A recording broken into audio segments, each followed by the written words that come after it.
Pán s vami. Čítanie zo svätého Evanjelia podľa Matúša.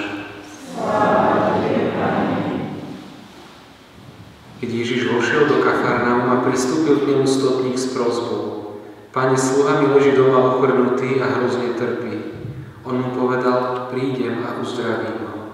Stotník mu odpovedal: Pane, nie som hoden, aby si vošiel pod moju strechu, ale povedz iba slovo a môj sluha uzdravie. Veď ja som podriadený človek a mám pod sebou vojakov. Ak da ktorému poviem choď, ide, inému poď sem, ten príde. A svojmu sluhovi urob toto a on to urobil. Keď to Ježiš počul, zadivil sa, tým, čo ho sprevádzali, povedal: Veru, hovorím vám, takú vieru som nenašiel nikoho v Izraeli.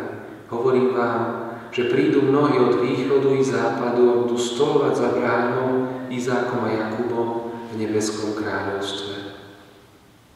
Počuli sme slovo Pánovo.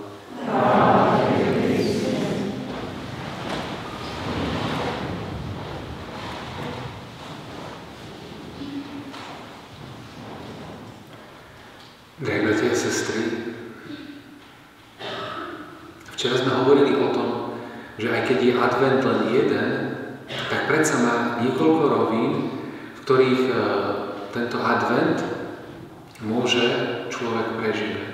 Že prvá rovina je tá historická rovina adventu, teda náš advent už trvá 2000 rokov.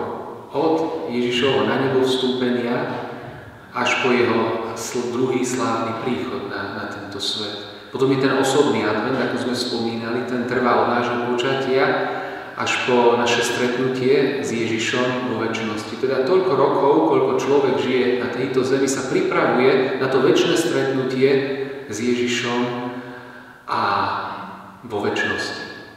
No a potom je ten liturgický advent, ako sme spomenuli, to je to obdobie, ktoré začalo včera a skončí tým sviatkom narodenia Pána, keď Ježiša privítame, alebo budeme si spomínať na jeho prvý príchod, to je to adventné obdobie. Ono trvá tiež istý počet dní, kým sa ten adventný čas nenaplní. No a dnes by sme pridali k tomu taký ďalší rozmer adventu, ktorý tiež prežívame, a tak som si to uvedomila, o tom dnes chcem trochu povedať.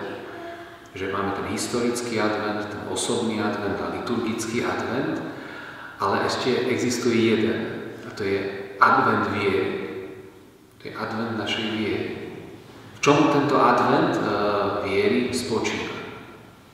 Vieme, že advent smeruje k tomu, aby sa človek stretol s Ježišom, aby sa človek stretol s Kristom, ktorý prichádza. Aby nezmeškal jeho príchod. Aby sa stretol spolu s ním.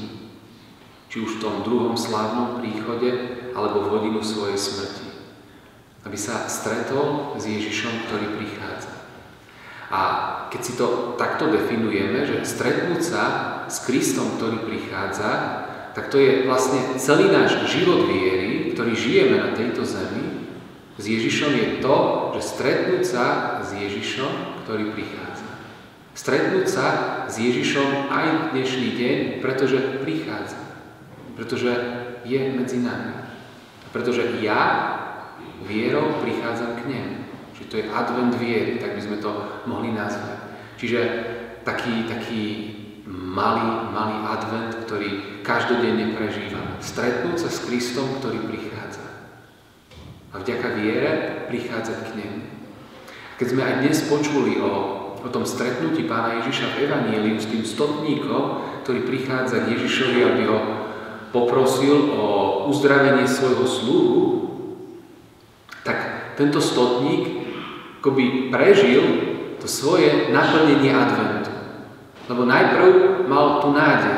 Niekde, keď bol sám doma, tak mal tú nádej, chcel by som sa s Ježišom stretnúť, chcel by som ho pozvať k svojmu sluhovi, aby mu pomohol. Čiže mal tú nádej, že túžil sa s ním stretnúť.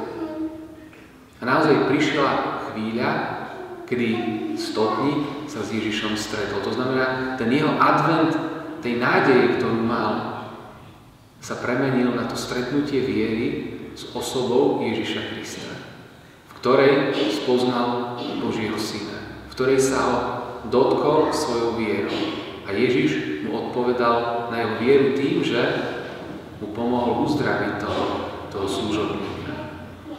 Takže to je taký advent viery, ktorý prežíva veriaci človek každodenne. Viete, každodenne prežívam svoj advent viery. Lebo každodenne Ježiš prichádza ku mne. Každodenne chcem ja prichádzať k nemu a stretnúť sa spolu s ním. Takže to je každodenný advent, ktorý prežívame. Ak by som to bral na neveriaceho človeka, tak aj ten neveriaci človek, ktorý dnes ešte Ježiša nepozná, ktorý vôbec nemá otvorené srdce pre neho, tak žije v takom svojom advente neverí. To znamená, čaká na to svoje, ani o tom nevie, ten človek ani o tom nevie, ale čaká na to svoje stretnutie s Kristom.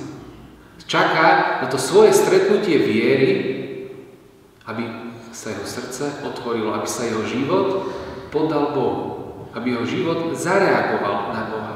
A ten človek ani o tom nevie, že žije v takom svojom advente ešte neverí.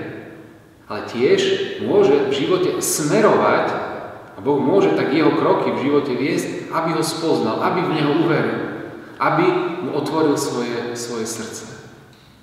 Čiže on nežije v tomto advente viery, čiže v tom stretnutí s Ježišom každodenne, to môže žiť len veriaci človek, ale predsa ten neveriaci človek žije svoj advent. Ten advent neverí, ak by sme ho mohli takto nazvať. To znamená, aj jeho Boh chce smerovať k tomu, aby spoznal Ježiša, aby v neho mohol uveriť. A keď sa s ním stretne, keď v neho uverí, tak viete, jeho advent skončil. Jeho advent už skončil. Advent jeho neverí skončil. Lebo ten človek sa stretol s Kristom, uveril v neho, otvoril mu svoje srdce a začína žiť ten advent viery. Čiže už každodenne sa s Pánom Ježišom stretáva. Už každodenne smeruje svojou vierou k nemu. Aby on sám, Ježiš sám, jeho vieru naplnil. V tom stretnutí viery, v tom prežívaní viery, ktoré už ten bývalý neveriaci človek prežíva každodenne. Čiže existuje ten advent viery pre veriaceho človeka, ale existuje aj ten advent nevery pre toho, ktorý ešte len smeruje k svojmu stretnutiu s Pánom Ježišom, k svojej viere v Neho. Čiže aj za to sa možno nejak asi modlíme, alebo má cirkev modliť, aby ten advent neverí skončil tým stretnutím viery s Ježišom. Aby advent neverí ľudí, ktorí majú od Ježiša ten odstup, ktorí ho nepoznajú, ktorý možno ešte nebol nikdy ohlásený alebo dosvedčený, tak aby ich advent pomaly končil a aby sa naozaj s Kristom stretli, aby sa otvorilo ich srdce, aby zareagovali na to, že Ježiš prichádza aj k ním, aby naplnil ich nevedomé, lebo to je nevedomé očakávanie, v ktorom aj títo ľudia žijú. Takže aj toto je ďalšia taká rovina, už taká povieme, že duchovná rovina adventu, ktorý si práve aj v tomto adventnom čase trošku tak lepšie uvedomíme a možno lepšie si to tiež vieme predstaviť, že naozaj každodenne ako veriaci človek žijem svoj malý advent viery. Smerujem k stretnutiu s Kristom a on smeruje ku mne. Takže takto je ten advent potom ním samým